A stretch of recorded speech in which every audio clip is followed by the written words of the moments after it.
Thanks for choosing this free Anfield Index podcast. If you'd prefer to listen to this or any of our other shows without adverts, then now's the time to check out Anfield Index Pro. With AI Pro, you can supercharge your entire listening experience. You'll not only get all of our podcasts without the ads, but you'll have them far faster with our quick publish feature available exclusively for subscribers. AI Pro also puts you in the heart of our sound studio, with an option to listen to many of our shows live and interact with the podcasters in real time as the shows are recording. Upgrading couldn't be easier. AI Pro is available on all popular podcast platforms, and we have our own apps for Apple and Android. Just head on over to AnfieldIndexPro.com and get started today. Hello and welcome to your post-match Raw on AI Pro and live on Discord, podcasting to you from my field here in beautiful rural Ireland. I'm Trev Downey, and joining me to give their immediate reactions to Liverpool 2, Rangers 0 in the Champions League from Anfield are Dave Hendrick and Jim Boardman. We get to talk about a win, Dave, and a routine kind of a win that has a lot to recommend it in many ways, a performance that had certain things to recommend it as well. So we'd have to be, I suppose, comparatively upbeat with all of that. Well, we won. That's the main thing here.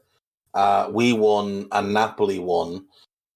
So we now have 6 points if we beat Rangers next week, and you'd assume Napoli will again beat Ajax, given they'll be at home next week. We'll have a 6-point advantage on Ajax going into the last two games, meaning we'll only need 1 point from our two games to be absolutely certain of getting through, and that's all that really matters. Performance was better for certain. It was nice to see Jurgen change the shape and go to 4-2-3-1. It was notable that as soon as we went back to 4-3-3 after the introduction of Elliott and Milner, we immediately became very easy to play against, which, has been the case all season. But look, I was more surprised by the way Rangers set up and how passive they were. Jordan Henderson and Thiago won't play a game this season where they get that much time on the ball. That was remarkable to just come to Anfield and allow us to have the ball so easily with no pressure. But I suppose the way they look at it is they didn't concede an open play goal, so they'll be happy enough. We deserve to win by more.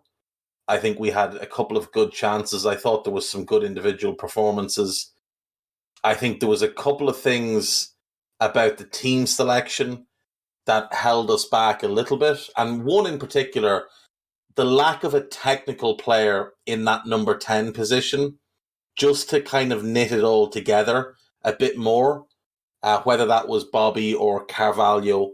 I think they would have done a better job in there than Jota, and I think Jota would have been more comfortable either wide on the left or up front. But all things considered, a win is a win, and we'll move on. Yeah, some interesting things for sure in what you say, and that will without doubt come to as we go through the details of the match. One thing that I was struck by, and I just get a quick reaction from you on this. Him still just, we'll give him every moment to try and get set up the way he wants to there. At 2 points during the game, I noted them down. One was 35 minutes or so, where it said that we had 66% of the ball in that opening 35 minutes. And I'm thinking, right, whoever's gathering the stats there is surely tripping balls on DMT and chatting to machine elves or something, because how in the name of God is he coming up with that stat? Because we did absolutely own the football, and I could not understand for the life of me where we were getting a situation where Rangers had 44% of the ball in that first 35 minutes. They did it again. I think there was a 10-minute spell in the second half where, God, it was almost 50-50 possession-wise. And again, It didn't look like that, Dave. And I suppose what I'm getting around to here in a sort of a roundabout way is the routine aspect of that win. Yes, you're right. Absolutely. They allowed us to play the game that we want to play, and they are not a tremendously good side in any way, shape, or form. However, it is good just for the pattern, the habit of ball retention and doing the sensible things and playing the percentage passes and the link play and all that type of thing, all those things, like we can't underestimate how much of a slump psychologically this team are in, from manager right the way down. So everything that's good, that's done on a repeated basis, maybe this is exactly the game and the team we needed to play, who would allow us, and even the most fragile in confidence of us, to do the simple things right. That's a real bonus, I think, Dave. Yeah, I mean, it is. It'll certainly help for confidence, and I think getting however many minutes it was in that new shape will certainly help, because surely Jurgen has to have looked at it and thought, this looks better than the crap we've been serving up so far. The clean sheet is a big bonus as well. Now, we almost screwed that up at the end as well. Once we went to 4-3-3, we almost managed to throw away the clean sheet. In regards to the possession, I'll stand corrected on this, but I think there's two ways to collect possession stats. Some groups do it based on time of possession, so how long you actually have the ball for. But I think the more standardized process is they just collate the number of passes. So we had, over the course of the game, 574 passes, and they had 332. So I think that's basically, we had 2/3 of the ball and they had 1/3 of the ball. I think that's basically how they work it out. But I will allow Dan Kennett or somebody who is more in tune with these things to correct me on that if need be. Look, we need to be honest about this. The only reason they weren't looked at as fodder was because of the name of the club, Rangers FC. Like, quality-wise, that's a collection of players who would be mid-table in the Championship. There's 2 or 3 who could play in the Premier League, and the rest are Championship players. And week to week, they play largely against teams that would play in League One and not dominate League One, like be mid-table, maybe in the playoffs in League One. They would be mid-table in the Championship. Celtic would be probably playoffs in the Championship. That's just the level of Scottish football. But we're kind of tuned in to think of Scottish football from 20, 30 years ago, when it was a more competitive league and there was a lot more money bouncing around, and the difference in spend between the Premier League and the top 2 in Scotland wasn't enormous. I mean, we can remember the 90s where, well, some of us can, where Rangers would routinely outspend most of the Premier League, bringing in big-name stars like Gaza and Brian Laudrup and George Alberts and Gio Van Bronckhorst, who played tonight, and Duncan Ferguson. When he went to Rangers, that was a British record transfer fee. It was more than anyone in England had ever paid for a player. So the idea of Rangers and how strong they are and what a threat they were is certainly overblown compared to what they actually are on the pitch. I mean, on the pitch, they're one of the weaker teams in the Champions League group stage. So it should have been a straightforward game for us tonight. And in the end, it was largely. But you would have liked to have seen us be more ruthless. You would have liked to have seen us create a few more clear-cut opportunities. And you'd have liked to have seen us score a few more goals and really ram home some dominance. And I think that would have built more confidence. Like, coming out of that game, having only scored set pieces, that does concern me a little bit. Now, like I said, there were some good individual performances, and I thought Diaz played well. I thought Darwin played well. I thought Mo played pretty well. Not as good as he can be, but pretty well. But I would have loved to have seen them get a couple of goals, because especially Darwin, I really just think all he's lacking is a goal. If he gets a goal, I could see him going on a run where he gets 8 goals in 10 games or 9 goals in 10 games, and really starting to, put his imprint on the league. That's what I was looking for from tonight, because if we'd lost that tonight, it would have been an absolute disaster. And we'd be having a very different conversation about a certain German manager. if we'd lost to that lot tonight. But look, we won, and it's always good, especially for us Paddies. I can't abide that football club, so it's always nice to beat them. Listen, Jim, when you got a situation where your city's being invaded by a crowd of fellas declaring that they're fighting for the Queen, did they not change the words? I thought when he was the funeral, I'm sure I heard people saying "God save the Queen" because he only remembered halfway through the words. Yeah, probably. I mean, I agree with Dave on that, and it's just I don't want to come across, and I know Dave isn't in any way. I don't want to come across in any way bigoted in my own fashion. And I know Dave's a Celtic fan. I am not a Celtic fan or a Rangers fan or anything like that. But it's just always been very hard for me to warm to that lot. And there's a couple of things here I want to tease out from what I've just been chatting to Dave with you just at the start here, because the open play thing I've seen somebody say about that, how should that be a concern? Dave's mentioned it there as well. Nigel actually saying, should we worry about no open play goals from a lot of chances? And I'll be honest, I get the point. I absolutely do get the point. But if you look at those match stats, for what they're worth, Jim, we have 23 shots to their 6 shots on target, and I'm sure it felt to me like Darwin Núñez at about 27 shots on target, and it felt all the time as if he was taking the percentages option, making sure he got his technique right and kept his head down and all those kind of things and kept the shot on target. And the irony is that if any of those shots had been actually from a confident striker who was placing it in the corners, or from an inept striker who was striking it inadequately and it actually went to the corner by accident, then he'd have a goal or two to his name. Instead, they were comparatively, like I say, by the number shots that the keeper did well to save quite a few of them. And it felt to me as well that there were a couple of efforts off target that weren't too far off target. They don't count the shots on target.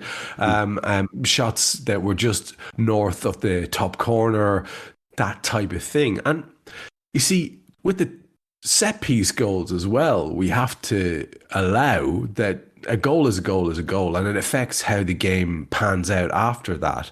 I thought there was a lot of bad fortune in terms of the opportunities and chances.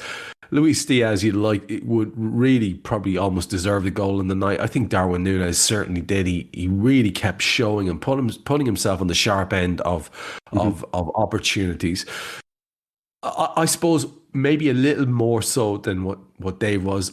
I'm trying to find that as a positive thing. Where are you on that? Where are you coming down on the comparative inability to convert those opportunities versus the fact that at least we are making them?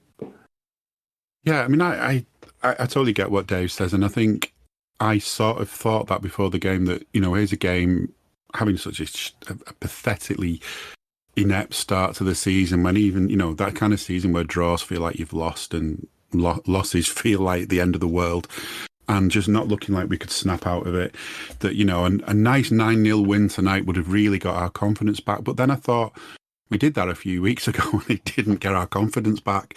It just it was almost like a lucky moment where we won 9-0 and we thought, right, we're sorted now, we're going to get going. And, we wouldn't be having this conversation now if that had actually been the case, if that had got us going. So in some ways, I'm kind of glad we didn't do that well. I'm glad we got the 3 points, and I'm glad we got the clean sheet, because that to me is one of our biggest problems at the moment is, we've got to stop conceding first. We've got to stop conceding at all.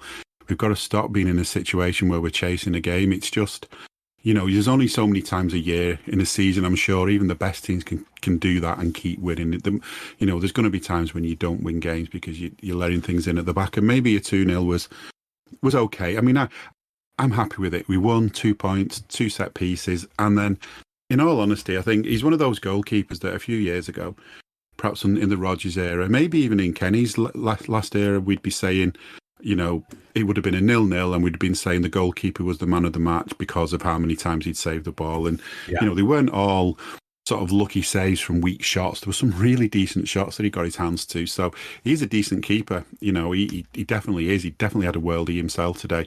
And that's what kind of kept us in check as much as anything. But also I think, you know, if you're a coach, I can imagine, you know, Liverpool's analysts are now rubbing their hands together because there's so much to analyse that's actually got positives that could come out of it. You know, I'm sure Nunes will be watching clips back and just looking at, you know, slight changes he could have done to what he did and boost his confidence and take some confidence from the fact that he got so many shots on target. I mean, Diaz, I agree, he deserved a goal, and I agree Diaz did as well. He's always working so hard. He's always showing up and putting everything into it. There was, you know, I mean, we can be overly critical, and I'm sure to some extent that'll be going on behind the scenes. There'll be some criticism, there'll be some work, but just everybody did all right tonight. Everybody did enough, really, more or less. You know, I mean, we can be critical, but I think everyone can sort of maybe say they improved, some more than others. It was good to see Trent at the end as well, talking in an interview, looking happy, and, you know, he's sort of being asked how he thinks of the criticism, and he says, well, I just try and think positively, and he talked about he just tried to get the shot on target. And you know what? That's what we did all night. We kept trying to get the shots on target. Any other night, it probably would have been 9-0, but, you know, plenty to build on with strong position in the group. Play them again in a week at their place where no doubt they'll have... Yeah, let's not even go down that route. But what wound me up just quickly, it's not even being sort of bigoted in a sort of sectarian way, but my God, if you're singing that song, you sound like England, and who would want to sound like that lot? Remarkable. And unless I'm mistaken, I thought I heard an up the Tories from their end at one stage as well. Yeah, you did indeed. Which is that type of people, aren't they? You know, cut your nose off to spite you your heard face Rule and everything. Britannia. You heard God Save the Queen who died. It's a magnificent thing, and not once did you hear their actual national anthem or anything resembling an acknowledgement that they are in fact Scottish and not misplaced. I won't say what I was going to say because, you know, they're a bizarre bunch of people. If the fact that the Irish pubs in the city had to be told to take down their tricolours, I mean, maybe the police should just do their job and go out and police the streets and not leave it so that they could run amok. I listened to BT for about 3 minutes before I had to turn McManaman off, and they were talking about how there was 3,000 Rangers fans in the stadium and 10,000 in the city. Well, the 3,000 only made noise for a couple of minutes. They were largely quiet other than to sing utter nonsense. I don't know. I just can't wrap my head around wanting to support a club like that or having that kind of mindset where you're singing the national anthem of another country. It's such a strange thing to me. You're being driven by ancient hatred, I think, as well. That's it. Without going overly political, it's ancient hatred from things that happened a long, long time ago, and you're going around living in the, you know, glorifying that and loving that, and, you know, really sounding like a dickhead. In the chat will know about this, like, and Trev, obviously, any of the Irish lads will know, like, July 12th on this island is the day that they have to celebrate their, what they call culture. And we see it here, to be honest. If you go in Liverpool and around, it's just a day of hatred. They just appear from somewhere. Like, they build these big bonfires, they put tricolours on them, they put effigies of certain notable Republicans, they put signs. They put funny outfits on as well, don't they? Yeah, they put on their costumes and they go walking around baiting drums. Like, I mean, just grow the fuck up. That's not culture, that's just stupidity. They like a sash. They love a sash. And you know, they do love a sash and a bowler hat. But I'll tell you what's the most notable thing about it, the bowler hat, if we're being perfectly, the most notable thing about it is that Dublin is flooded with people trying to get away from that shit from the north. They run away from it because it's so, let's just say, fractious. So, I mean, fair play. And this particular team and club are the embodiment of all of that in many, many ways. Look, there were eras of Rangers in the past late 80s Rangers, Graham Souness era, where I was interested because and Walter Smith's team was very good. Yeah, it was Graham Souness, and it was Mark Hateley, and I was interested. I was interested in them, and I was a lot more politically naive back then as well, and I didn't really care about any of that stuff. So I was just interested in the football. Then there was the Ali McCoy era, like you say, Walter Smith, where they were signing everybody, and it was they had that like little bit of an era as well, and it was just interesting. Not to be confused with the Ali McCoy's commentary era, which is best forgotten, really. Well, a lot of people seem to like Ali. It's weird, Jim. Yeah, Guy loves him. Yeah, a lot of people. Great. I think he's awful, personally. We're getting told off by Guy. We should say credit to Rangers. I mean, this is a small, pokey little club that only came into existence in 2012. They've got no history. They've won one league title in the club's history. They're a newly formed club, and fair play to be in the Champions League by now. That's true, actually. Joking, sort of ruining going against what you've just said, I will give them one bit of credit tonight, and I think it's worth pointing out that the two clubs have got something in common, and that's a sad thing to have in common, a very, unhappy thing to have in common, and that's disasters.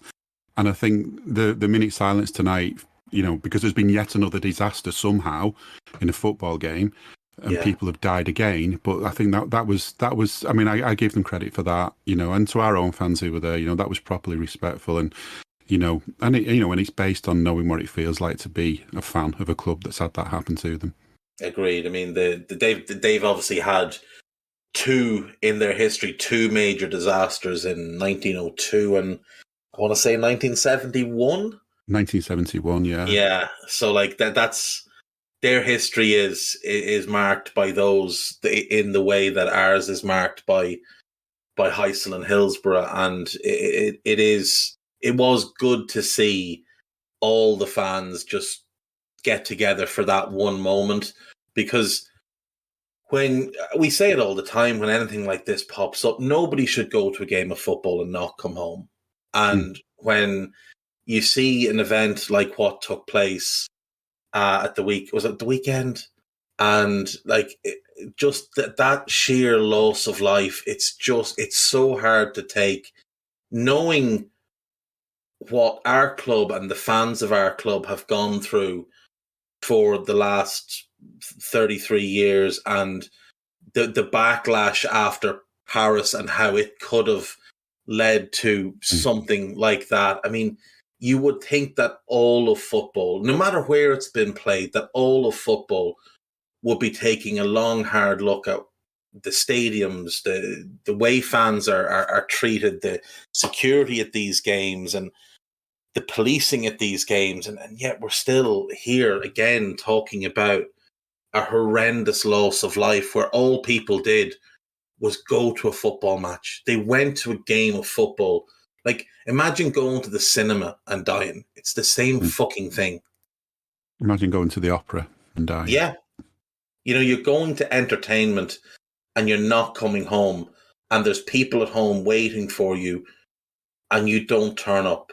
And that's the one thing I always think of when I see anything like this, where, people have said goodbye. And anytime you watch anything about Hillsborough, you hear, mothers say they said goodbye to their husband and their son, or their husband and their daughter, and off they went to the game, and they sat home waiting for them to come home, and they never did, and their lives were altered forever. And we have, mad, isn't it? I mean, you see people going to the airport and waving family off, and it's always, like, make sure we say goodbye before you go away, because something might happen on the plane, and people kind of do that. But football, you just go in the match. We'll see you later. What time are you going to? What time will you be in for your tea? And it's just mad. And there has been that horrible, horribly tragic extra wrinkle in the whole thing as well recently, where we've other people who've, ended up taking their lives because of trauma, which is directly linked back to Hillsborough. And it's like, I know this is dark stuff, but it's important. We can't. I don't think it's okay to just sort of blow past stuff like this and just pretend it doesn't exist, because these are real things. And there's a fella known to all of us who's having a chat there on a regular basis about how we should probably just even bin this competition off because of how appallingly UEFA behaved towards our supporters and our club and the people of Liverpool. And I tell you what, it's a bloody good argument in many ways. And I do get it. And at the same time, I'm one of those people who, the rare people, by the way, who didn't kowtow to the whatever sort of pseudo political bullshit Carragher and Neville came out with at the time. I'm one of those people who was actually like, well, okay, we're going to do the Super League. Let's do it right. Yeah. I'm all up for it. Same. And I know I'm completely on board for it if it's done right. That's it. It's not like this is a bad idea because you've done away with UEFA. This is a bad idea because you've done away with relegation. It's like the only reason Carragher and Neville thought it was a bad idea because it was doing away with their jobs. Because Sky aren't going to invest the same amount of money into a Premier League that doesn't have the big six. And if Sky was taken by surprise that it was going to happen, then clearly they weren't expecting to get any money out of it. If Sky had been part of the planning process, and that's one of the mistakes the Super League made, was not getting all the broadcasters involved. If Sky had been part of it, Carragher and Neville would have come out in favour of it. Yeah, 100%. Wearing Super League headbands. Yeah, guaranteed. Yeah, they would have been out in their Super League T-shirts. Let's remember how the Premier League was formed. You mean when Alan Sugar, who was wasn't he the Tottenham chairman at the time, and also owned Amstrad, who made the boxes, got onto Murdoch at Sky because he'd heard what had been bid by ITV allegedly, and told them to blow that out of the water, which they did. And of course, Alan Sugar's Amstrad set-top boxes sold like hotcakes. But Alan Sugar, there's a show in itself. Let's get back on track because we've strayed, but enjoyably so, from the topic. And can I just say, by the way, the single greatest comment I've ever seen in Discord in relation to anything comes from NFI, who, when referring to Rangers, you'll have to look this up if you don't get it, says they hate transubstantiation. Absolutely fucking tremendous.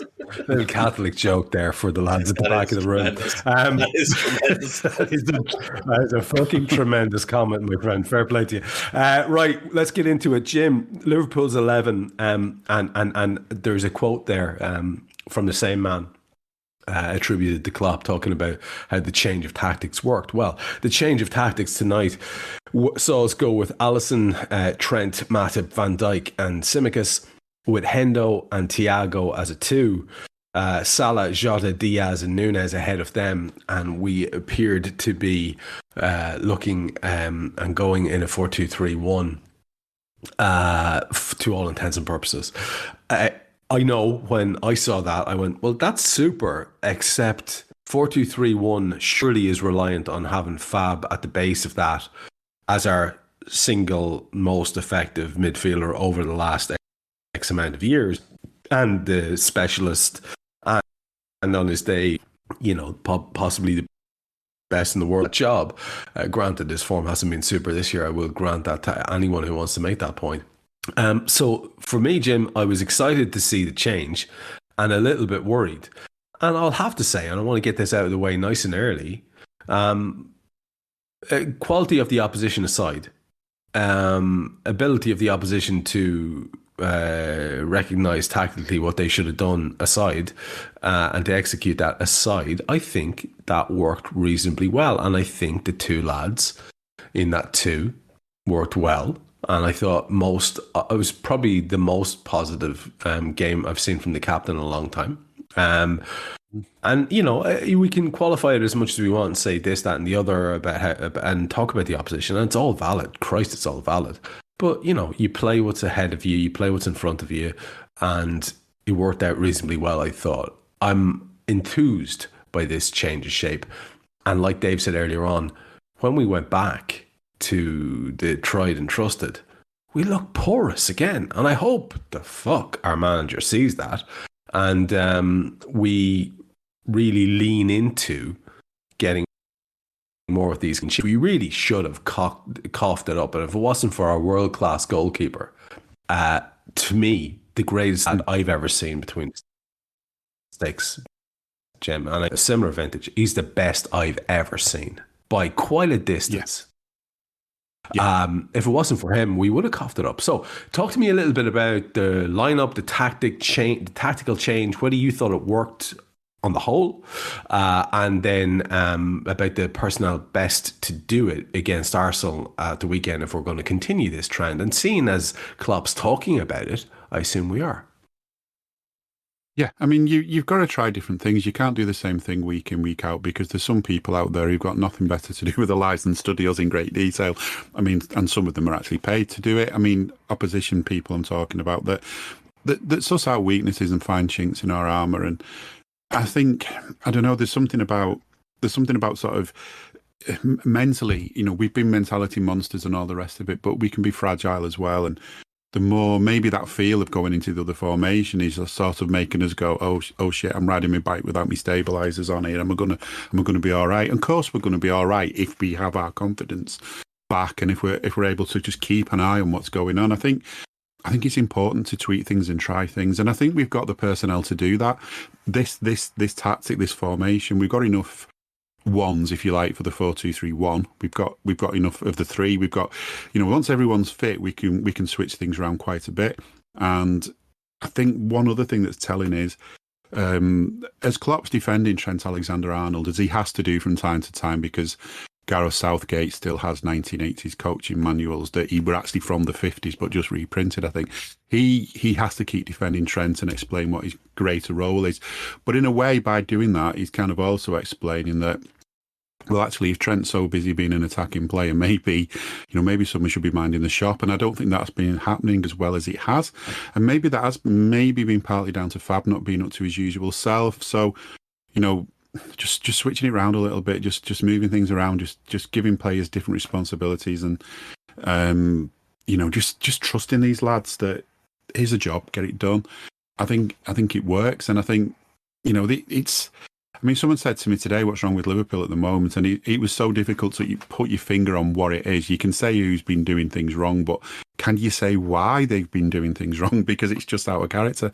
And I think that there's so many levels to this and what he needed to do. And I think having a switch almost says, right, forget that. This is what we do. And let's just do this for a bit. Let's just try and do this for a bit. Let's get our confidence back. And let's maybe say that, in a few games' time, we'll switch back to the old way for the last 20 minutes and it'll actually go and get us 3 goals.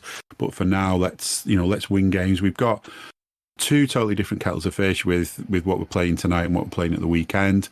But, these are the games I think Dave sort of alluded to them being a sort of mid-table championship side. This is FA Cup third round football that we were playing.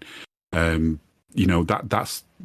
can be enough for us to lose games because you kind of underestimate the opposition. We showed them enough respect. Maybe they showed us too much respect, but you're right. I think they had very few chances until towards the end when we changed and they suddenly realised they could go forward as well.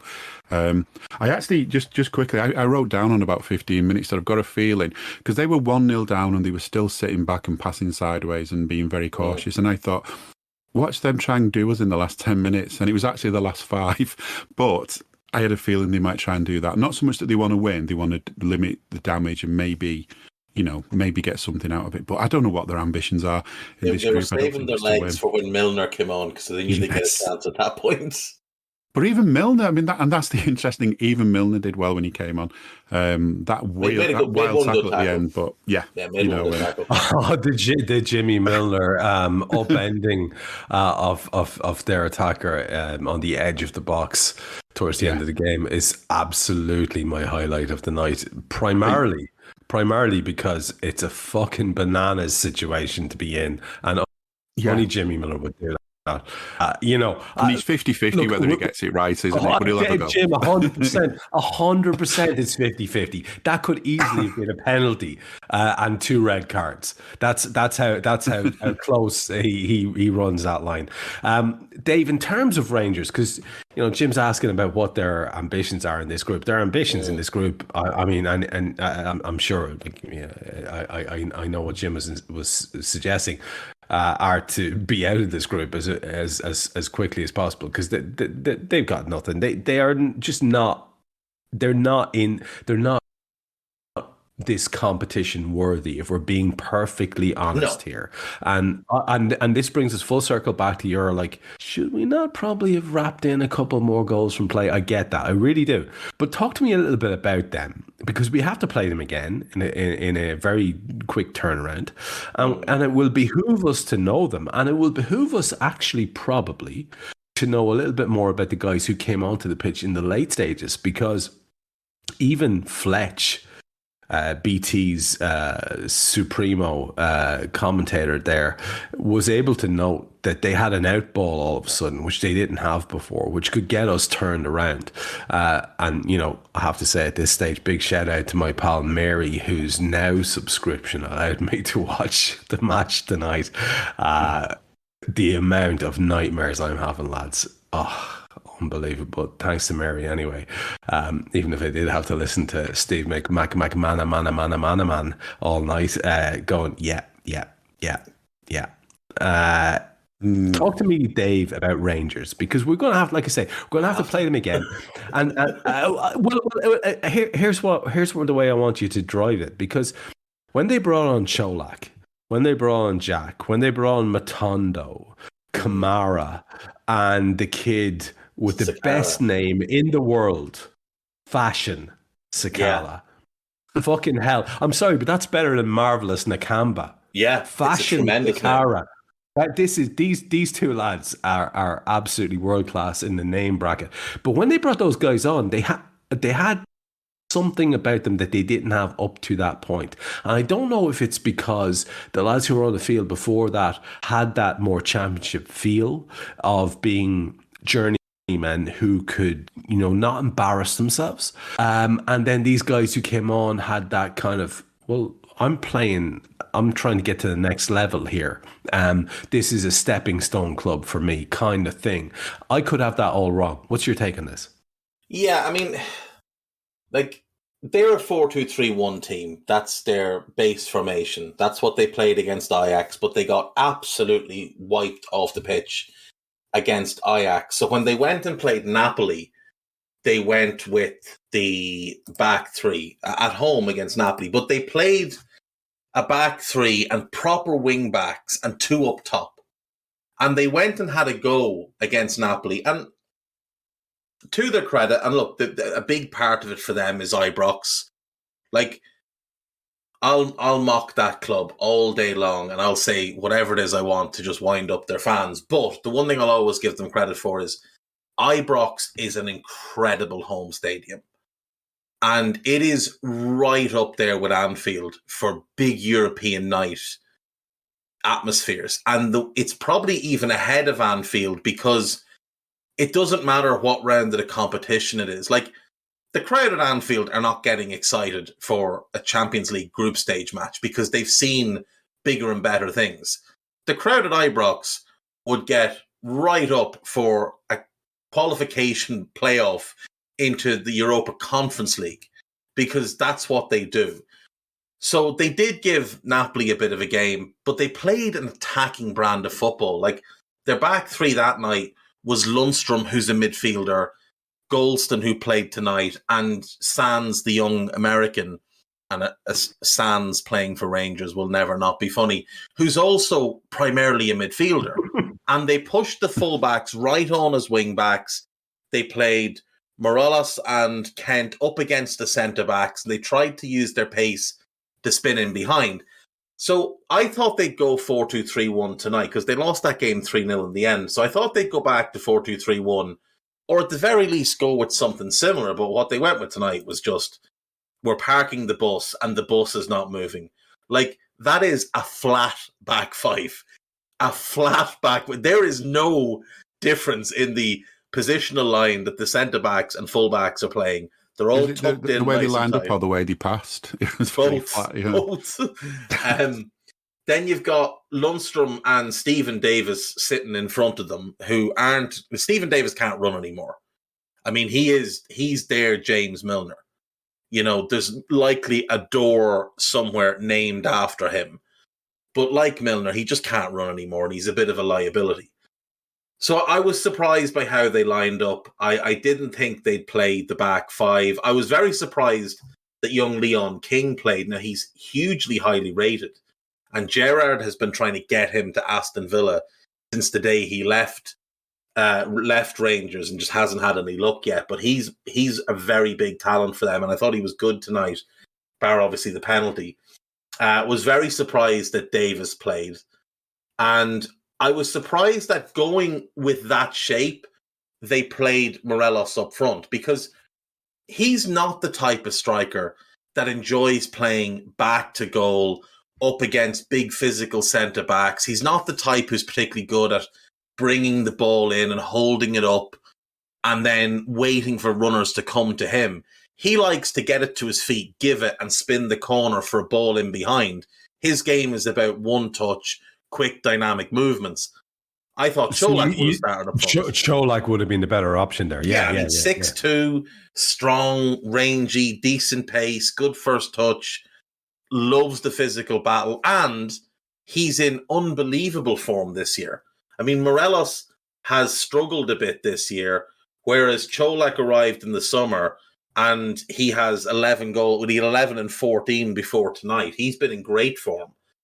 So I thought he was the one that would have started, because he's just that bigger, more physical, kind of line-leading target man striker who you can ping the ball up to, who'll hold off a centre-back by hook or by crook and wait for lads to join him. But we saw it with Morelos today. I mean, the ball was being pinged into him in the first half on the few occasions they crossed the halfway line, and he's immediately one-touching it off the players and looking to get in behind Virgil and Joel. And so their lads are still trying to catch up with the play.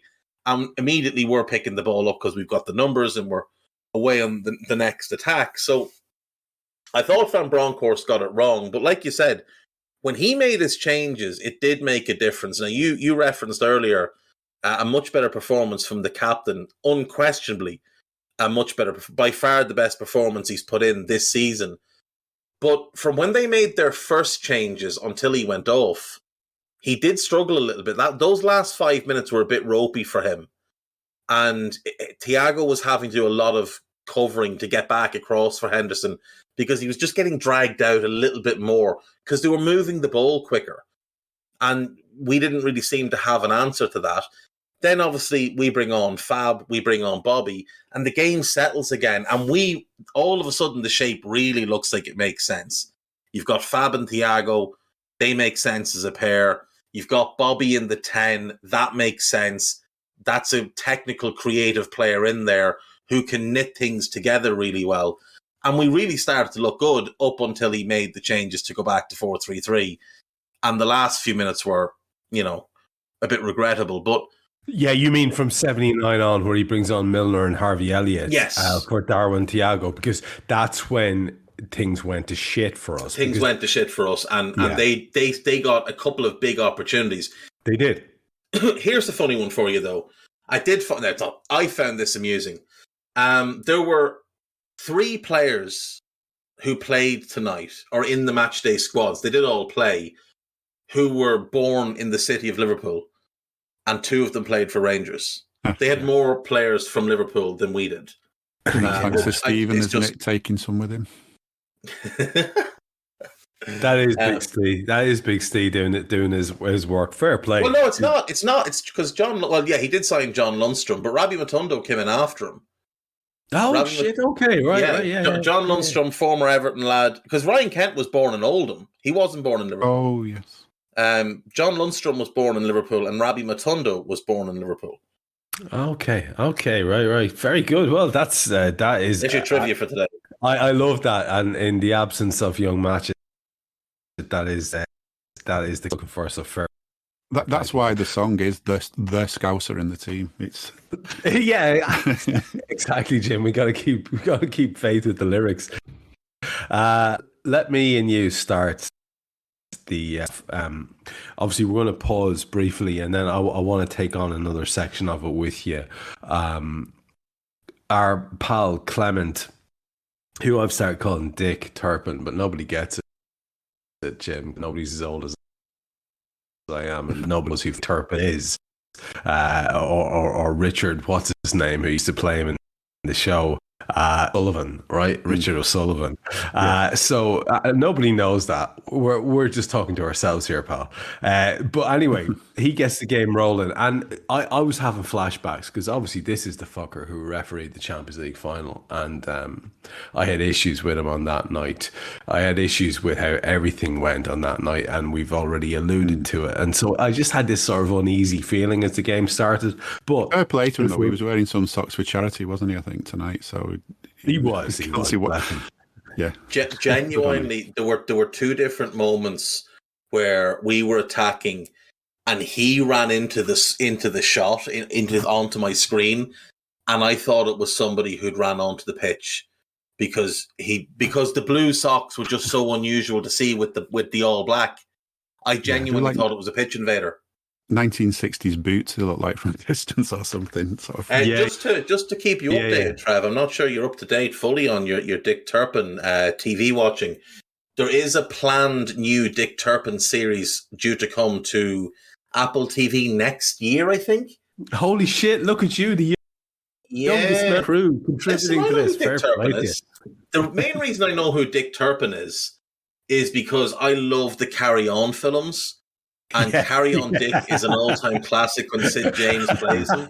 So that I watched that and had to go find out who Dick Turpin is. I think Noel Fielding is due to play him in this new series. It's either late this year or early next year. It's due out. Wonderful casting. Fair play. That is actually inspired. And by the way, on this little vein, if you are a fan of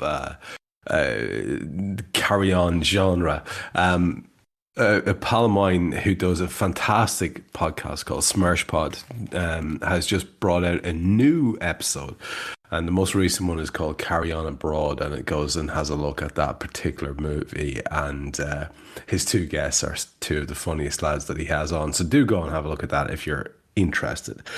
Jim, our half begins with Darwin Núñez having a shot. Well, that's the pattern. It's a snapshot half volley. It is saved, which is also the frickin' pattern. It goes for a corner. Also the pattern of the match. On 4 minutes, Hendo lofts a ball over the top. It breaks to Luis Diaz. He lays in Simicast on the left. Makes an absolute balls of the cross. But within 3 minutes of that, we are 1-0 up. Now, as the free kick is conceded, we see that Trent stepping up.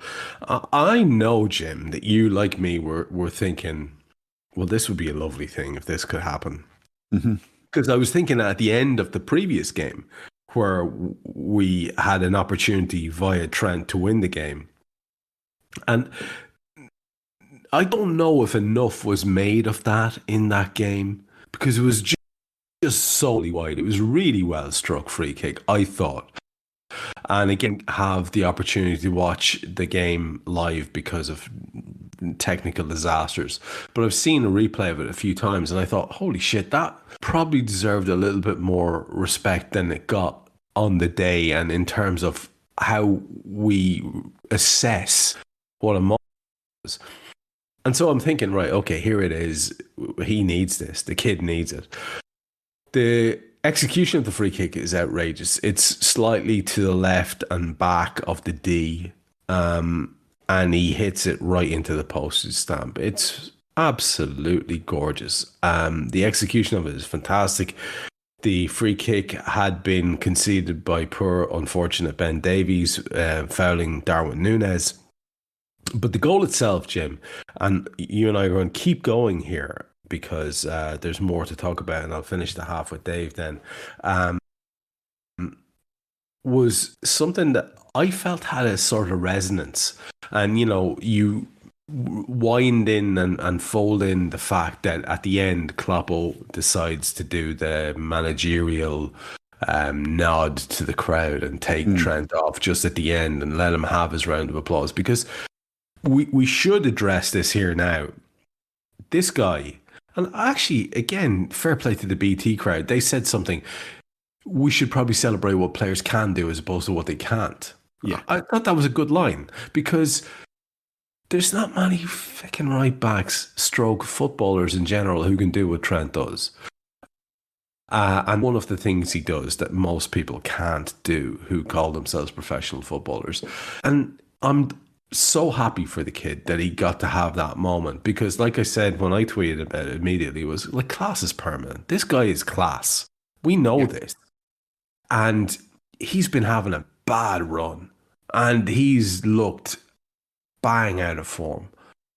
But he's a class act, Jim. And it's gorgeous to be able to celebrate a moment like that from a player like that. And it might be a season changer, or like you said, on the back of the 9-0, it might be fucking nothing. Who knows?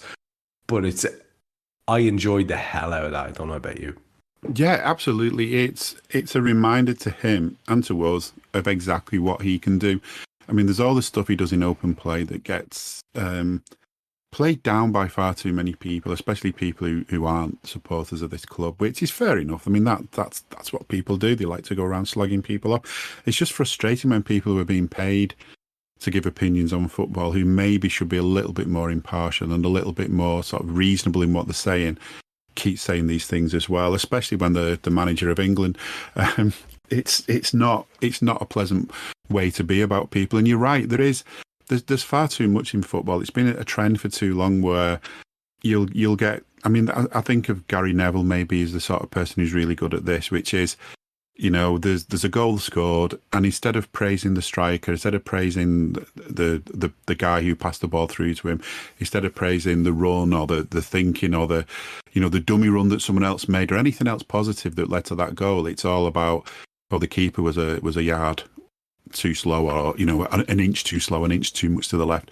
The defender should have got that. It's constantly criticism, and I get that, and maybe that's more a job for the coaching team for that defence. It's not something that we should be hearing all the time, is negative stuff.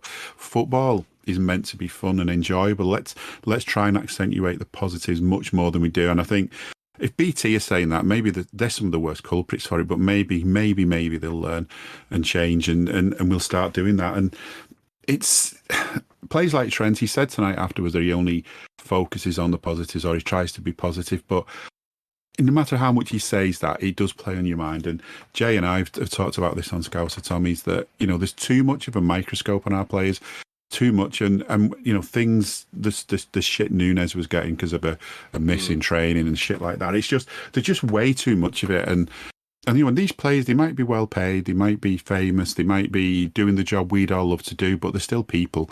And as a person, Trent must be going home tonight with a massive smile on his face.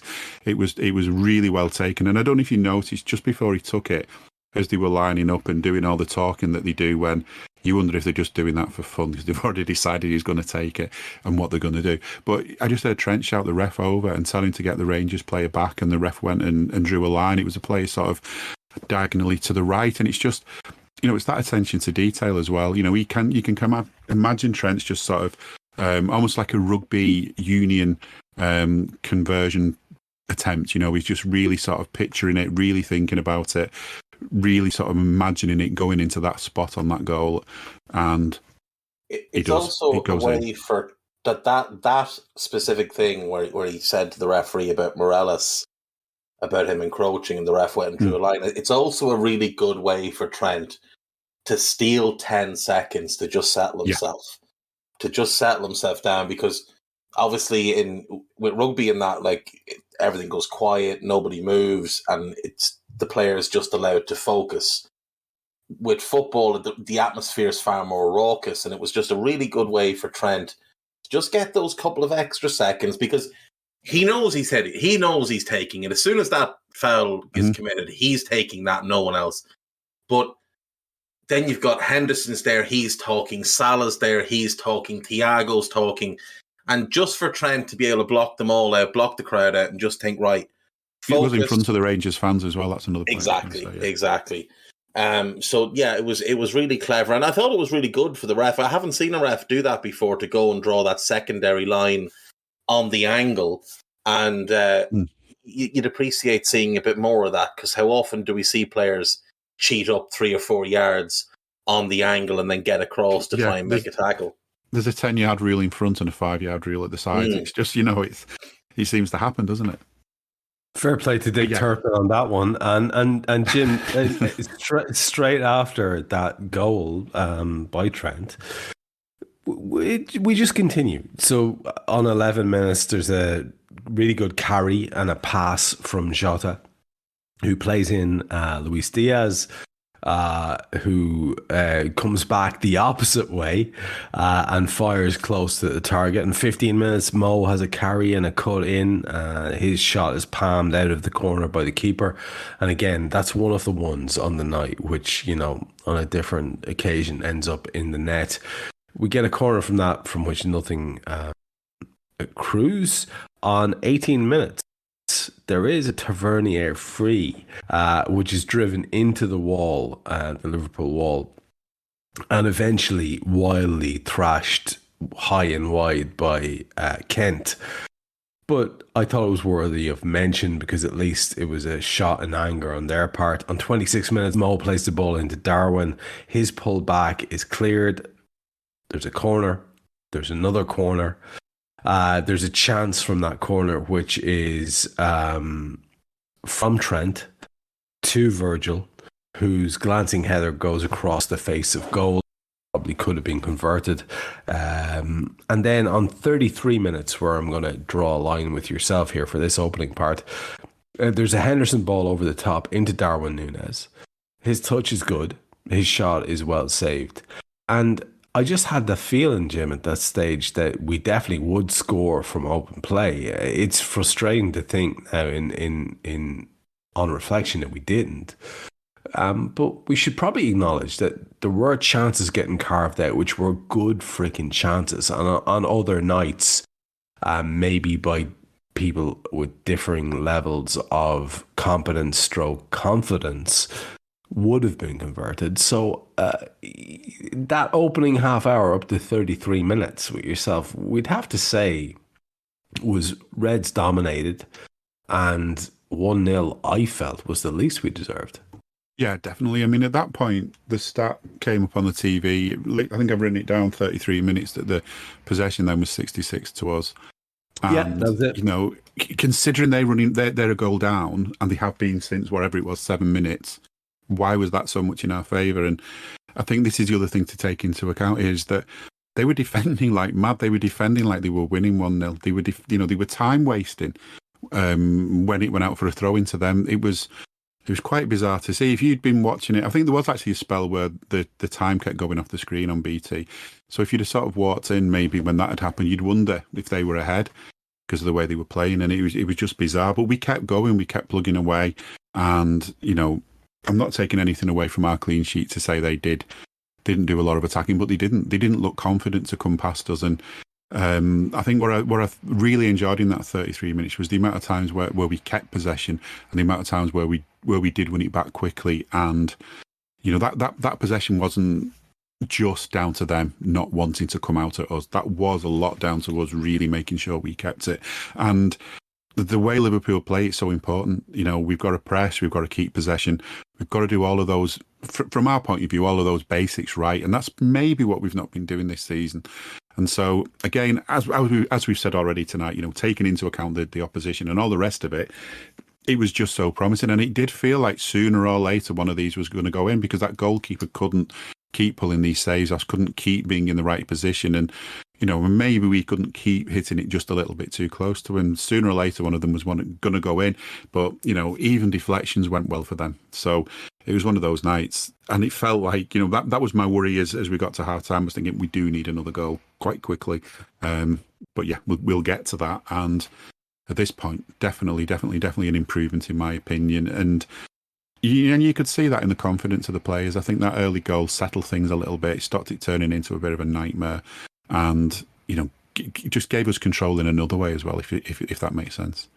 Dave, Luis Diaz has been described as a war machine by somebody recently. I love this phrase. I absolutely loved it. And I adopted it as my own since because that's how I think about this kid. He is one of those wiry, relentless individuals that everybody wants in their team. And I've talked up as far as 33 minutes with Jim, and sort of almost to emphasize the point that I made to you right at the start, let's go through what happens after that, because on 34 minutes, the man himself, Diaz, cuts in from the left. He has an effort that's hit low and kind of tame, and it's saved. On 37 minutes, Lundstrom picks up a yellow card for a nasty tackle and shot. 38, Trent plays the ball into Mo. His pullback is blocked. Corner. Nothing comes from it. 40 minutes. Great ball by Mo into Darwin Núñez on the right. His shot on the turn is saved quite well by McGregor. Another corner. 43 minutes. Diaz through ball to Darwin. He strikes it well, first time, but it's too central yet again, and it's saved yet again. And just before the half ends, some great play by Diaz and Jota, who pulls it back to Darwin, and the ball just kind of bounces off him because he's not ready for any kind of shot. It's driven back at him by Jota. I suppose what I'm trying to say to you at this point, we possibly, I don't know, I'm not asking you to reassess your opinion at all. You absolutely stick by your guns if you don't agree. But when you look at that and when you listen to that, does it change your take a little bit at all in terms of, like, we really were carving out opportunities. They were good opportunities, Dave. And like I said earlier on in the show, on another night, they get converted. The ingredients were there, but let me ask you this, Trev. What is your favourite home-cooked meal? Where are you going with this, brother? Just answer the question, brother. Let's just say you like a nice Irish stew, right? Okay. Let's say the missus makes a good Irish stew. Let's say you head into town with the missus on a Monday. You're off work. You head in. You get some nice round steak, you get some potatoes, some carrots, some peas, some parsnip, whatever, onions, whatever else you want to put it in. And you bring it home and you put it in the fridge and you head off to work on a Tuesday. And when you come home on a Tuesday, she's gotten everything ready. She's chopped the veg, everything's ready, but it hasn't been cooked. Are you congratulating her on a well-cooked meal, or are you saying, where's my dinner? Because it's all well and good doing the prep, but if you don't turn the oven on, Trev, you go hungry, and we're going hungry with this team right now. We did create opportunities. There's no doubt. I thought Diaz had a really, really impressive game. I think other than Alisson, I think Diaz has been our best player this season. He's certainly been our best attacking player. He took the fight to Rangers as he takes the fight to basically every team that he plays. Darwin was a funny one because, you know, when you're coaching and you're doing a shooting drill and you with young kids, and at the start you say to them, don't worry about scoring, just focus on getting it on target. Just focus on getting the ball on target. Work that goalkeeper. And it almost seemed like Darwin was a little bit too focused on, let's just hit the target. In a couple of those, the left-footed shot that was very 100%. Central. That's what I was saying earlier on. It was by the numbers there. It was like it was like a lad who is neither sort of in the moment enough to just trust himself and do the thing that an informed striker does, or frantic enough to do a kind of crazy thing. It was like he was sort of forcing himself to just make sure that fucking thing goes on target. Do you know what it reminded me of? And this is going to be a little reference to people who go back a couple of years, not many, but it reminded me of a Stuart Downing cross. Yeah. Like a by the numbers, well, nobody can say I didn't put it into the right area cross, except it's bullshit. And you know there's nobody in that area.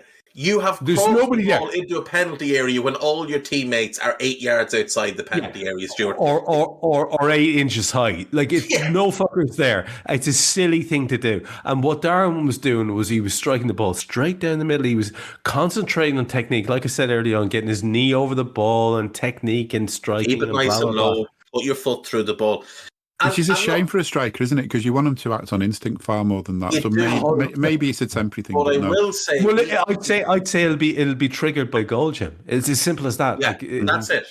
That's exactly it. Like, we've seen Darwin in some of his earlier appearances be a little bit too hectic and a little bit too frantic and snatch at chances, and the ball will bounce off him, his touch won't be there because he was trying too hard to make an impression. I thought tonight he went out there with very simplified instructions. Play your game, run the channels, make those runs in behind. When you get your opportunities, just get those shots on target. Get them on target. And once he gets into that type of mindset of getting the shots on target, then he can work it up to putting it in the corners and placement, different things like that. I think what we're doing with Darwin, or what we're seeing with Darwin, is Jurgen and the coaching staff almost breaking him down to rebuild him back into a better version. Because if you go back and look at early Lewandowski at Dortmund, Klopp did a very similar thing with him, where he took the skill set, he broke it down, and he rebuilt it back up into arguably the best striker in the world at one point, and arguably still the best striker in the world if you see what he's doing this season with Barca. So I do think there's a method to this. I think there's a methodology to this with Darwin. I do think the 4-2-3-1 suits him a lot better. And like I said earlier, I really think if there'd been a Carvalho in that number 10 spot, I think we would have seen even more of Darwin. I think he would have had a little bit more to his game. But Trev, do you think that 4-2-3-1 came about because of this mini crisis, I'll call it, that we've been in? Or do you think that's been the plan all along and maybe why we went for him? I think 4-3-3 is still the plan because Sam Maguire's got a really interesting piece up on his Patreon. Sam doesn't pay me to plug these things, by the way. I know I've plugged it a few times on different pods recently, but it's basically about when Linders went to NEC as manager a few years back and failed. Sam went and took a look at some of the games that they played and how they played and the profiles of players that they used. And it was very, very interesting to see what Sam came back with. Like, Arnaut Danjuma plays for Villarreal now. Tall, powerful winger, good ball carrier. Similar enough profile to Diaz. A 6'2" centre forward playing next to him. Him playing a sort of narrow left side, the way Diaz has been. A Darwin profile of number 9. The right winger playing with chalk on his boots, left-footed and cutting in. The right-sided midfielder having the freedom of the earth to go and pretend he's a second striker or whatever he wants to do, and a double pivot in midfield. And of course, what's really notable about it is that they conceded a lot of goals. They did rack up some heavy wins, but they conceded a lot of goals and it didn't work. And we have been twisting towards this for the last probably 2 years with little subtle changes to how we play and some of the additions we've made. And I think last season in particular, we saw that right-sided midfield position no longer be a midfield 3 position. When Naby played it, he played it as a 10. Harvey played it high and wide on the right and got close to Mo. Henderson played it a little bit all over the place. And Fab and Thiago, or Fab and Naby when he was in there, played as a 2-man midfield. And it worked last season. And this season it's not working. And this season it's being exposed because teams have seen it. Teams are more used to it now. There's a lot more footage of us doing these things. And teams have been prepared for us. And they've noted where the space is.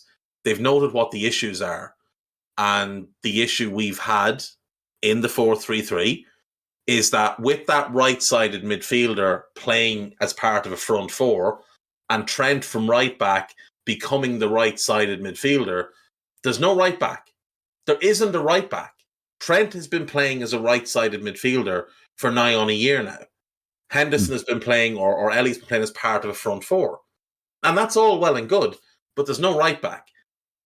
And when Virgil is on and at his very best, he can play both centre-back positions by himself, which allows his partner to go and be the default right-back. And we saw Ibu play in that channel a lot. We saw Matip play in that channel a lot. And Virgil just patrolled the middle. But Virgil's not on it this season. And that means Matip can't have that freedom. And Ibu hasn't been fit to play. So I think this was the plan, the 4-3-3 with Darwin, or that was the plan, 4-3-3 with Darwin. But I've said it for a couple of years now. I think the squad we have is largely more suited to 4-2-3-1 than 4-3-3. Because if you look at our three best midfielders, Fabinho, Thiago, and Naby, they're all better in a 2. Diaz is much more a left winger than a left-sided forward. Darwin is better as a sole 9 with players behind him and around him than he is as part of that, interchanging 3. Same thing with Jota. Elliott is more of a right winger in a 4-2-3-1 than he is a central midfielder or a right-sided forward. Carvalho's more of a left winger or 10 than he is a left-sided forward in a 3. All of those players are more suited to 4-2-3-1. The 4-3-3 only ever really suited 2 players more than any other shape, and that was Henderson and Milner, because they needed that security in midfield of a third person with them. It's only ever suited them more than another shape, but who knows? I think Klopp is going to have to make a big decision soon, because if we play Arsenal at the weekend and we're not bang on it, we are going to get embarrassed. And our following league game, if I'm not mistaken, is City. It is. And we will get embarrassed if we play anything like we have this season. Both That's of those 100% teams the worry. will beat us. But City will destroy us. Like, if you're going to leave that big open space down that side where they've got Bernardo Silva and Phil Foden in acres of space and Thor's son barreling his way into the middle of the box, we'll get destroyed. So tonight, I thought the biggest thing I took from tonight was how much more disciplined I thought we were in terms of our shape and our positioning.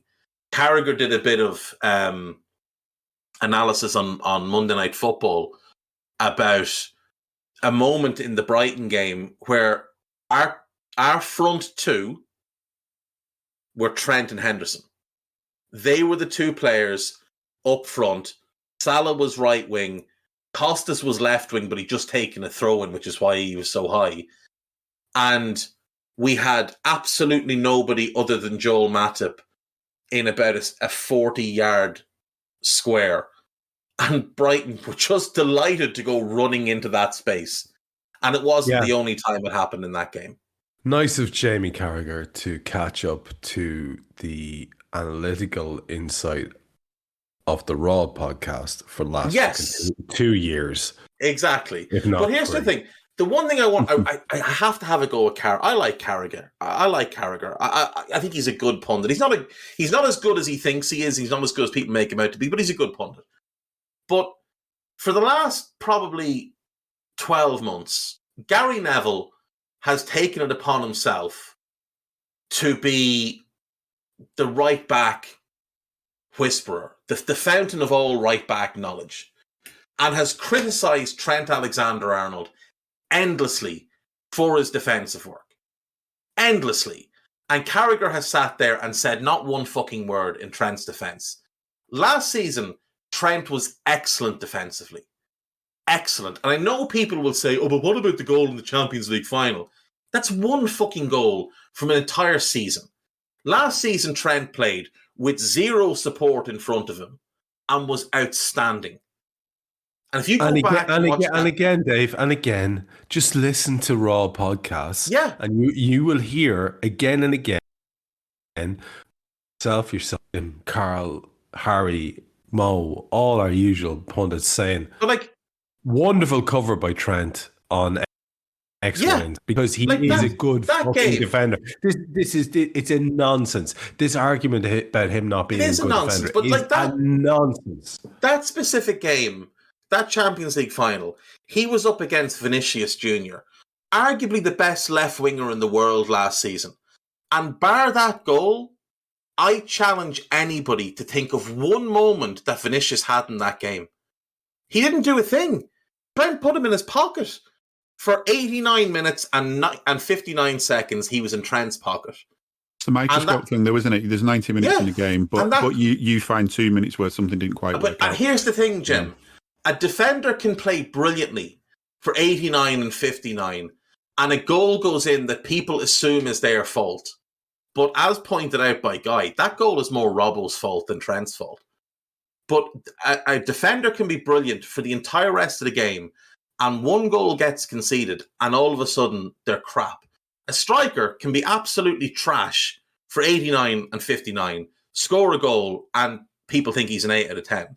It's a nonsense way that people need to start watching football without the goals, and you'll see the game. People are far too outcome-based. Yeah, you've said this before. It's a really, really good. I think it's a wonderful shout. You've said this a million times on your Daily Red podcast. You watch the game without the goals, and suddenly you're less emotionally fucked up, and you get a more, you get a clearer, more rational view of what actually happened. And that's the thing. And like, I see these ideas of these claims that like Trent isn't as good defensively as Kyle Walker. Take away Kyle Walker's pace. He's a very mediocre defender, and he gets beaten endlessly. But he can recover because he's got lightning quick pace. That's not a footballing attribute. That's a human attribute. That's a physical attribute that he was born with. That pace. Like, I see claims that Reece James is a better defender than Trent. Reece James gets hidden as a wing-back and gets done regularly. And never a word is said, but Jim said this earlier about the crap that gets said about Trent on social media. And it's the same with Virgil. Any perceived error by Virgil is immediately 100,000 likes. If Alisson makes a mistake, if Salah misses a chance, if there's a clip of Darwin that people can put out there that makes him look bad, like, for example, him in training for Uruguay, winning the ball back and just overhitting a cross. Oh, no, it was a shot. No, it was a fucking cross. But Liverpool bad does big numbers on social media. But you know what it is? It's Liverpool bad equals... because they're not relevant. I think there's too many people in football who talk about football who think of defence as the safety. It's about safeness and safe football and not taking chances and, you know, hitting it into Rose Ed if you're not sure about something, and no ambition, no entertainment, just sucking the life out of football. I would much rather see Trent make a mistake every game in return for all the good things he does when he's trying to score goals, because I am not a Roy Hodgson type of fan. You know, I don't think you win things by drawing 3 games in a group 0-0 and hoping everyone else loses or something. You know, I want us to win things. I want us to and I want to enjoy watching us win things. And even if we don't win, I want to think, well, I can look back on that game and think about bits that I did enjoy. And you only get that if you're adventurous. And Trent's adventurous, Liverpool are adventurous, Klopp's adventurous. And a lot of these critics are not adventurous. And if you know, you might as well watch chess. Although even that's controversial. Just while I'm on the topic, Gary Neville and Rio Ferdinand, if by some mistake you ever stumble upon this podcast, you're 2 of the most overrated players in the history of the Premier League. Nemanja Matic and Patrice Evra carried you for years, and Neville was carried before that by the likes of Jaap Stam and David Beckham standing in front of him and covering back so that he never had to do any real defending. The guy was average at best. Have you ever heard Gary Neville thank Rob Jones for his success? I don't think I have.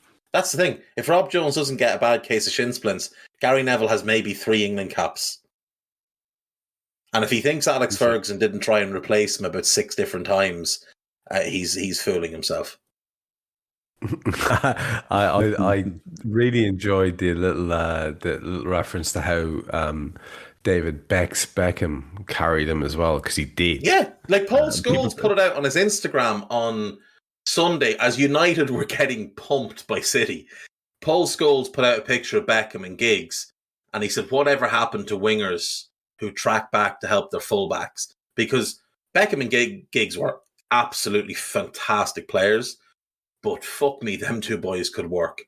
And as great as Dennis Irwin was, he had Ryan Giggs doing a lot of heavy lifting in front of him, and Gary Neville owes basically his entire career to David Beckham, because, you know, he offered so little going forward, but Beckham was Trent of the day, just playing in midfield, and Beckham got through a dog load of defensive work. And it helped that you had Roy Keane, arguably the best holding midfielder in the world at the time, covering across as well, and Jaap Stam there to do whatever was left behind.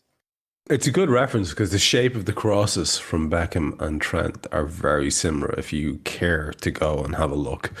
And if you don't, that's fine. But if you do, get on YouTube later on and look at the shape of the crosses. If we renamed our 4-3-3 a 3-5-2 by claiming one of the midfielders was actually a centre back or something, and Trent was a wing back, I wonder if, you know, I mean, it doesn't take a lot of imagination to kind of squeeze that sort of description into a 4-3-3. Would people be so asked? You know what I mean? Put the graphic up on TV different. Put it up that Fabinho's playing holding midfield and Matip is playing right back, or Fabinho's playing centre back, Matip's right back, and it's Henderson, Trent, and Thiago in midfield, with Henderson as the attacking one and Thiago and Trent as the two. Because that's basically how the shape goes at times anyway. People think it's like a game of table, what's it called? The spinny football thing, the name Sabudio. They're all on straight lines, you know, they're not. They move around. They move backwards and forwards. Yeah. Formations are only so people that watch it on TV, casual fans, can follow what's going on anyway. Yeah. Well, Second half, let's go quickly. We seem to have forgotten. There is a good flowing move at the start of it, about 48 minutes, which ends with a Tsimikas cross, which is blocked, which leads to a corner. On 50 minutes, there's a Mo pass to Darwin Núñez. He cuts in. He curled a shot just over the top corner. On 52, a great carry and dribble by Luis Diaz, who, again, like I say, war machine of a lad. And he is taken out by King. I think it's King on 52 minutes, and it's a penalty, and it's a clear penalty. And this is not one of these ones we need to discuss. It's just obvious. The Turpin get it, and nobody could argue. 52 minutes, Mo slots the penalty straight down the middle. Yeah, and that's wonderful. What we're going to do, you and I, is we're going to take our way through the rest of this second half, because Luis Diaz and Goldson clash, and it ends up being like an elbow stroke forearm smash to Luis's head. He's okay. Goldson's eventually okay. I looked at the replays and I didn't like the look of it, I'll be honest with you, and it didn't look as accidental to me as the BT crew were claiming. Anyway, I'm going to let you come back. I'll just say quickly. Yeah, I'll come back. Yeah, go on. No. I was just quickly going to say I wrote down 3 words for that. I wrote with question marks on 2 of them. Accidental, maybe. Careless, maybe. But dangerous, definitely. And I think whether it was accidental or careless, it was dangerous and it should have been penalised. Yeah. And, you know, it's as simple as that. It wasn't an accident. It was careless. You know, if accidents happen less if you take care over what you're doing, and he didn't. I agree with you completely, and it's why I don't understand the elevation that this lad has had to the top of the game, this particular Turpin lad, to be Champions League final referee, to be refereeing games of this magnitude. I'm not 100% sure about this, fella, I'll be honest.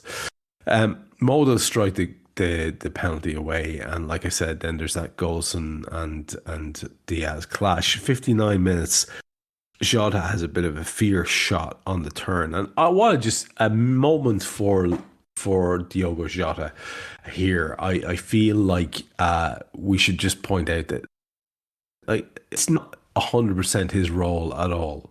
What he was asked to do. And I thought he did a really good job of it. I thought he was really direct. He tried to run at people. He tried to be a threat. And I thought he carried that quite well. But at this point, the game starts to get busted a bit. because on 64 minutes they take on Sakala, is it, and Jack for Tillman and Davis. There's some sloppy stuff by us there on that 66-minute mark. And Dave mentioned it earlier on, Jim, where first Henderson has a really sort of sloppy pass out over the dead ball line. And then as a result of that throw in, what happens, Joel ends up with a bad ball out of defence, and Sakala drives at us.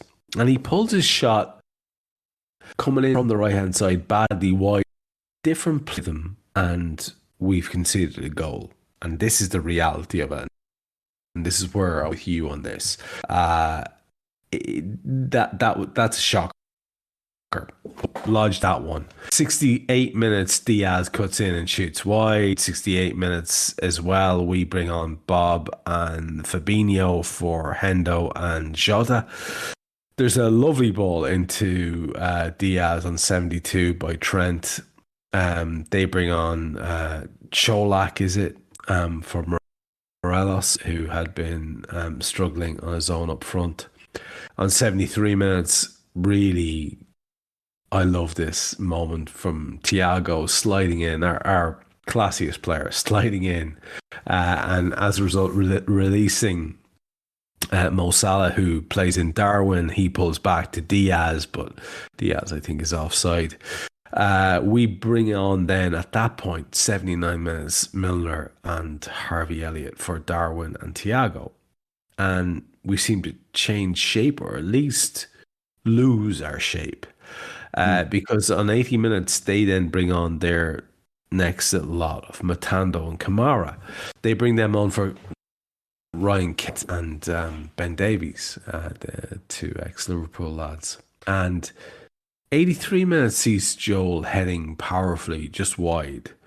But then things go fucking pear-shaped, Jim. Because in 84, Matando drives at us.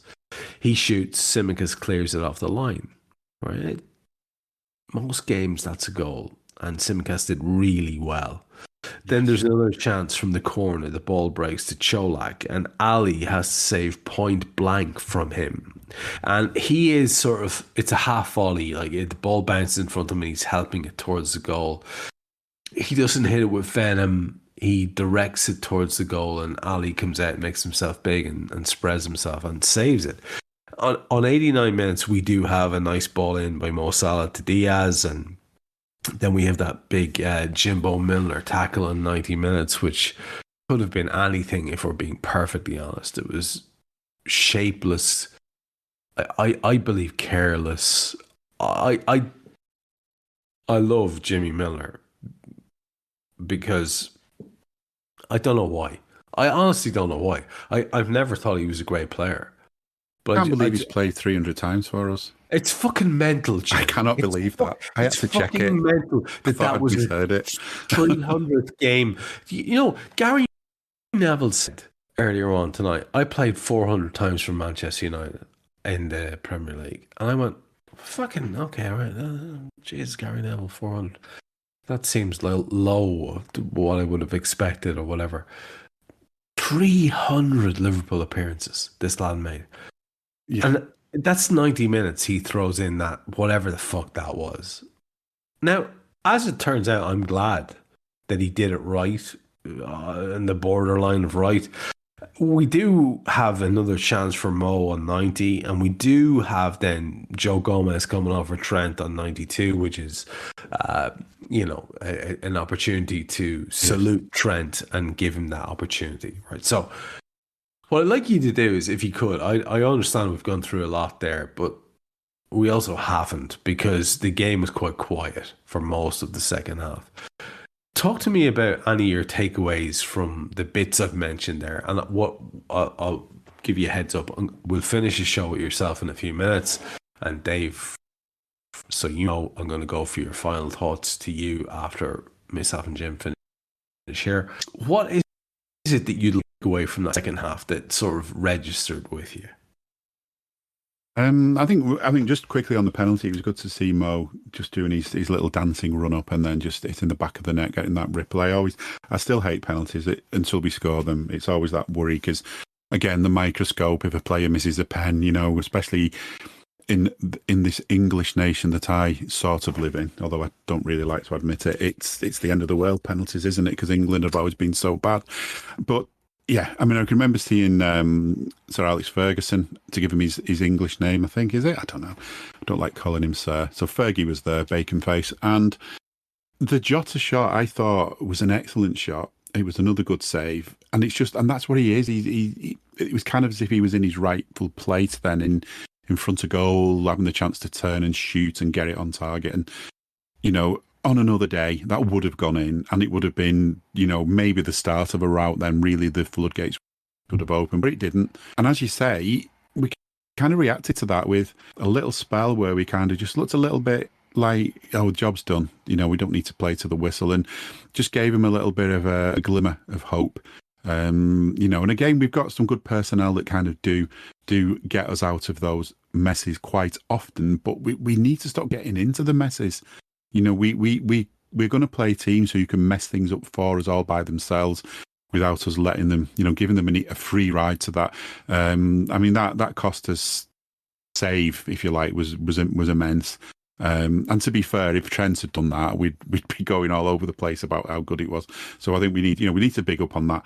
But what I remember, I wrote down sort of 78-ish minutes that I thought we'd been keeping possession really well and winning it back really well and just taking control of the game quite well. And, after that little spell where we kind of maybe given them some chances, we'd kind of pulled our socks up again and really sort of looked at sort of closing this game out, keeping hold of the ball, keeping control, maybe get another if we can. And then the subs came on, and as you say, that just all went to pieces. And I mean, I did think that we'd see Rangers trying to pull something off in the last 5 or 10 minutes, and I think, and they did. But as Dave said at the top of the show, how much of that was down to seeing what we'd brought on and knowing there maybe was a chance. It just felt like the players had seen these players come on, seen Milner come on, and they thought, right, we're seeing the game out now.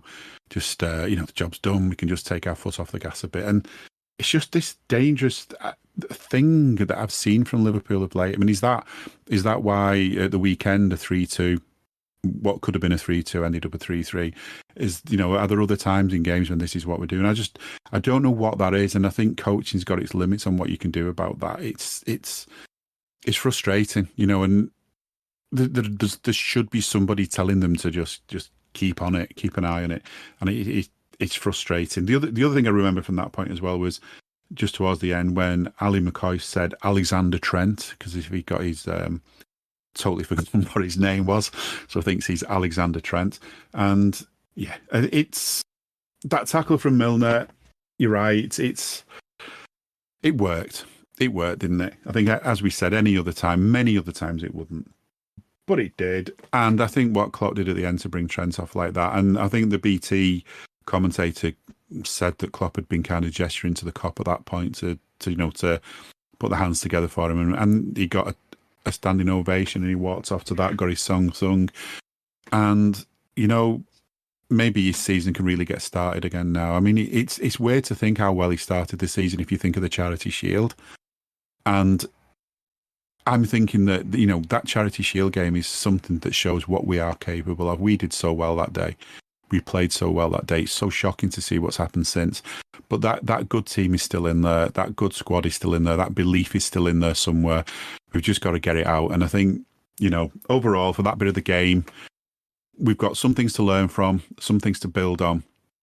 We've got 3 points, a clean sheet, 2 goals, and, our heads high again. And, before I came on tonight, before the game kicked off tonight, I really didn't know which way it would go. My head said, we're gonna smash it. But my heart said, wait, the way the season's gone. So overall, I'm pleased with tonight, but it is, it's not the be all and end all. We've got to build on it. Job's not done, and we need to stop thinking that the job's done, because it never ever is in this game. Couldn't agree more, my friend. And we'll be back to you to finish with your final thoughts. And Dave, let's get yours now, man. I mean, there's a lot there from that second half, because I understand I crammed that in there and didn't give you an opportunity to talk much about it. Maybe there's something you want to pick out of it, or maybe you just want to take the overall bigger view, because there's a lot to be said about the comparative strength of the opposition tonight and all the rest of it. And that's what you started off with.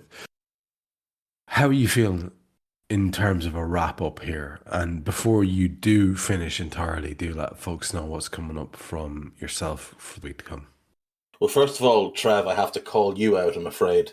Oh, no. I understand that, having thrown your TV through your front window on Saturday and being unable to do Raw, you're probably a little bit rusty.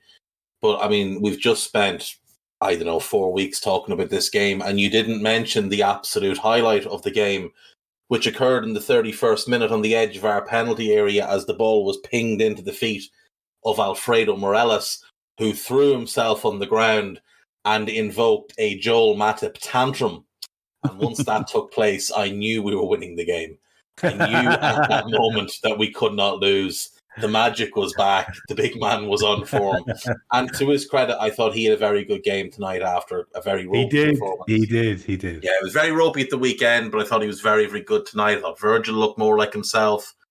We talked about Trent. Trent was tremendous. I thought Costas had a solid game. His final ball was a little bit hit and miss, but overall solid. Thiago was good. The captain played well, to his credit. Didn't understand why he seemed so annoyed that he was being taken off. He had clearly faded and was struggling by the time he was taking off, and he looked fuming as he came off, shaking his head. But, better from him. Wouldn't be hard, but better from him, thankfully. Like I said earlier, I thought the front four all played well. I would have just liked that bit more creativity. I thought the shape made more sense and we had more control when Fab and Bobby came on, and it all just looked like it was linking together very well. Obviously, Can I throw one in here for you? Would you have, because it was just something that bugged me, would you have left Darwin on the pitch? Yes. Were you the bespectacled, bearded German? Yes. Would you have left him on the field? Because here's where I was with it. I was thinking at some point, Luis Diaz is going to try a shot from the right, or Mo is going to try a shot from the left, and it'll hit off Darwin's left buttock and go in. And it's his goal.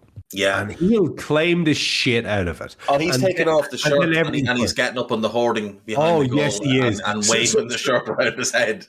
So the idea Ian Rush broke his doubt like that. He broke a drought by scoring with his arse once, but I don't think he absolutely did. Celebrated it like that. He absolutely did. Fixed the mustache and moved on. I would have left him on, but I do think for about 3 or 4 minutes before he came on or came off, I do think he was starting to look a little bit tired. I think he covered a lot of ground tonight, and he made a lot of runs into the channels, a lot of runs in behind, and I do think he was starting to look a little bit laboured. So I could understand. Apart from once, he didn't bite tonight. Apart from once, that side was gone. I liked what he did when he blocked that free kick from being taken, and then it slowed them down because we were trying to get back, and it would have been a transition attack against us, which is what we've struggled with. So I like that. I'm glad he didn't get booked, and I like that he shook the referee's hand and kind of made an effort to bond with the referee early and get him on side. Oh, it was Milner-tastic from him. Milner-tastic. Now Milner would have just sort of gone over and said, "Look, I'm 37 soon. Like, I mean, hey, it's me, it's Jim. You can't really expect me to make those tackles now. Like, I'll get there, but the man will still be there. The ball might be gone, but I got the man. You've got to give me some partial credit for it. Didn't like the switch back to 4-3-3. That's the one thing I didn't like. I think that was the one mistake. Yeah, Harvey Elliott, God love the lad. He is fucking hopeless defensively. Absolutely hopeless. The one mistake Joel made was Rabbi Matondo beat him too easily for that chance when he cut in. And Ali made a great save, and then obviously Costas clears it away because Fashion was coming in to tap in at the back post. And then Ali made another brilliant save from the striker seconds after that from the set piece. So that was a little bit ropey, but all in all, look, like I said at the start, we won the game. That's the only thing that matters. Now we go to Ibrox next week. win that game, and then you only need a point. You only need a point from Napoli at home and Ajax away. 1 point and you're through. So we'll be in great shape if we can go there and win. And all things considered, that's all we can really ask for. Like the weekend's coming, it's going to be much tougher. That's a much tougher team. We do have to temper some positives from tonight just based on who we played and the level that they're at. But it was a big step forward to see Jurgen go 4-2-3-1. It was promising to see us keep a clean sheet. And in that 4-2-3-1, we never looked like conceding. That was the big thing for me. We never looked like conceding until we switched the shape. And I hope Jurgen sees that and realizes that maybe 4-2-3-1 might just be the way to go for a little while. Even if he wants to go back to 4-3-3 later, go 4-2-3-1 just for a little while and see how it plays out. As for me, 2-footed every day, daily red every day. There will be a scouted for Arsenal. And I'm hoping I can drag Tandon onto an old school at some point in the coming weeks, because it's been a while since I spoke with him. And that's about it. Just remember that Rangers are a small little club that was only founded 10 years ago. They've only ever won one league title, and that they don't know what their national anthem is. Now put your sashes on and wave your little flags. Where you're born, Britannia. It was coming. It was always coming, folks. You knew that. And by the way, don't sleep on the podcast that young Hendrick does every single freaking day. This is not an easy thing, and it deserves to be said. Not enough people are saying this. It deserves to be said. This is not an easy thing. That lad goes on and he basically chats to you, but he's talking to himself for the duration of that show. It's not easy, and it is a skill and a half, and it's entertaining, and it's engaging, and it's informative, and you should be listening to it. So go and do that on a daily basis. Jim, let me finish with yourself, because, we're here at the end of another Reds win. I said, as if this has been the trend. It hasn't. But we're back to which we're because that is the overall trend of the Klopp era. And I've got a simple question to tee up for you before you give your summary thoughts. And I do want you to do that, and I want you to plug anything that you've got coming up as well. But just to frame it, I mean, do you feel that this is not like a false dawn? Do you feel that this is actually something that's leading into Arsenal? Because you could hear the caution in Dave there. Do you feel that this is something that leading into the Arsenal game could be actually, it's a clean sheet that's psychologically going to work for the guys, for the likes of Virgil, for the likes of Joel and Ali? That's a big deal, right? It's a deal, regardless of who it's against or how it's achieved. The fact that it's a Champions League closeout, that's got to help. The fact that we've got a couple of goals, the fact that it's a win, always scored, the fact that, all of these little incremental things, do you feel that might be enough to get us out of this rut, which is undoubtedly what we've been in, Jim? I do. I really do. I think we've how can I put it? As I was saying just before, the job's not done. We've got to keep going. Going back to the days of Ronnie Moran, you'd have your medals thrown at you and you'd be reminded that was last season. Now there's another season. And the same mentality would have been thrown at you every game. You'd won a game. Well, great, lads. Now you've got another one to get ready for. Half time, you're winning in the game. Well, all well and good, but you've another 45 to go. And it's just reminding us, I think, of that. And it feels like today was a bit of a sort of back to basics in a way. Was, let's not be trying just that little bit too hard, because sometimes maybe that is what we do.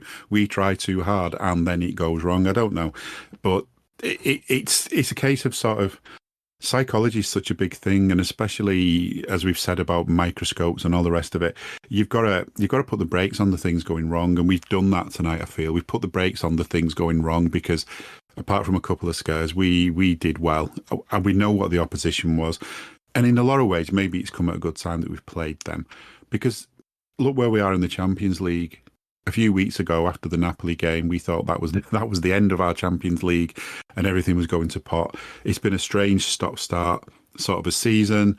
It's going to carry on stop-starting. Then I think once this stupid World Cup's out of the way, we can get back to proper football and start concentrating. But between now and then, we need to start putting some wins together. I even when we've been at our best the last few years, we played our best against the big teams. So I'm sort of hoping that happens again in the next 2 league games, that we just find that extra level we get from somewhere, and we just somehow do it. We just show ourselves at our best. Because if we do that, we're a match for either of those teams. And, you know, on our day, we can beat either of those teams and should be able to beat either of those teams. So, you know, it's not a case of counting chickens yet. We've got so much to do, so much work still to do. We've got to keep going, but there's so much to learn from tonight. I do feel like, fingers crossed, this could be a turning point. It's also my first Raw of the season for various reasons, Queen's dying and things. So it's maybe, you know, 100% for me on Raw this season. So I'm quite happy with my record. And I think the lads will be too.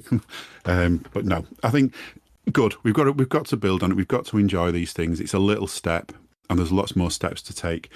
But I feel like at least we're pointing in the right direction.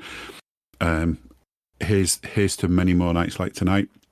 As far as I'm concerned, just hoping to do another. There is a Scouser Tommy's out now where Jay and I discussed that. Look forward to this game. So have a listen to that, because a lot of the stuff we talk about isn't always necessarily about recent games or upcoming games. It's just about general life in Liverpool as a Liverpool fan, which, you know, it's a little bit different to what it's like in the rest of the country and the rest of the world, maybe, because you don't always have blue noses right in your face all the time. So have a listen to that, and we will have another one out this week. We're planning to record that this week, so hopefully get that out before the weekend. But don't just listen to me, listen to all the other good stuff on here. You know, if this is new to you as a listener, then look, it's wonderful to have voices like Jim's contributing to the channel, and that show that he does with Jay is just tremendous, because it does give a local flavor. It does give a feeling, I think, to people who are maybe trying to connect to the club side of what it is to be someone who belongs to the city and feels of that city, and that is a tremendous thing and hugely important in terms of identifying with the whole club as a fan. So, as I said about Dave, if you're not listening to Jim stuff, what yet? Have a word with yourself. I have been Trev Downey. That was Jim Boardman, and you heard Dave Hendrick. Guy Drinkle produced. God bless. Helped us all the way. We had our live listeners and contributors on Discord. Thank you to them, and we will be back with you at the weekend for our good luck. We hope you enjoyed listening to this Anfield Index show. Please be sure to subscribe to our channel so future podcasts find their way to your device automatically. There's nothing quite like fan engagement, and we'd love to know what you think of anything discussed on this show. The best way to get in touch is over on our free Discord community, where both podcasters and listeners debate the hottest LFC topics 24/7. Sign up free now at AnfieldIndex.com/Discord. You won't regret it. You can also follow us on Twitter at Anfield Index, and find us on Facebook by searching for Anfield Index. Oh, and before you go, we'd love it if you could leave us a 5-star review on your favourite podcast app. It only takes a couple of seconds, and it means the world to the people who create these free shows.